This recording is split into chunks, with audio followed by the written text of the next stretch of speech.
మీరు ఎన్ని మెడిసిన్స్ వాడినా షుగర్ కంట్రోల్ అవ్వట్లేదా? అయితే ఈ తప్పు మీరు కూడా చేసి ఉండొచ్చు. నా పేరు డాక్టర్ సూర్యకిరణ్ సలాది. మా పేషెంట్ ఒక ఆయన ఊరు పెద్ద, ఆయనకి రోజు ఫంక్షన్సే.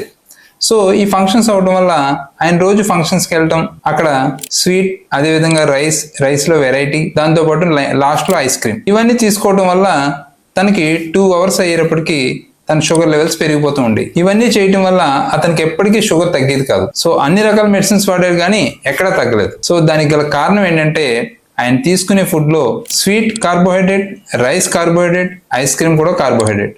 సో ఒకే కార్బోహైడ్రేట్ ఎక్కువ తీసుకోవటం వల్ల మన బాడీలో ఫుడ్ తీసుకున్న 2 hours-కి షుగర్ లెవెల్స్ పెరిగిపోతాయి. కాబట్టి ఇలా షుగర్ లెవెల్స్ పెరగటం వల్ల మన బాడీకి మేజర్ ఆర్గాన్స్కి, రక్తనాళాల మీద, నరాల మీద, అదేవిధంగా బ్రెయిన్, హార్ట్ మీద కూడా కాంప్లికేషన్స్ వచ్చే అవకాశం ఉంటుంది అన్నమాట. కాబట్టి మీలో ఎవరైనా ఈ తప్పు చేస్తే ఖచ్చితంగా చేయొద్దు. ఆ ఊరు పెద్ద ఆ మిస్టేక్ని రెక్టిఫై చేసుకున్నాడు, తన షుగర్ లెవెల్ తగ్గించుకున్నాడు. సో మీరు కూడా మీరు తీసుకునే ఫుడ్లో ఎవరైతే షుగర్ పేషెంట్లు ఉన్నారో వాళ్ళందరూ కూడా మనం తీసుకునే ఫుడ్లో ఫైబర్, కార్బోహైడ్రేట్, ప్రోటీన్ బ్యాలెన్స్డ్గా ఉండేలా చేసుకోవడం వల్ల మనకి 2 hours తర్వాత షుగర్స్ పెరిగే అవకాశం ఉండదు.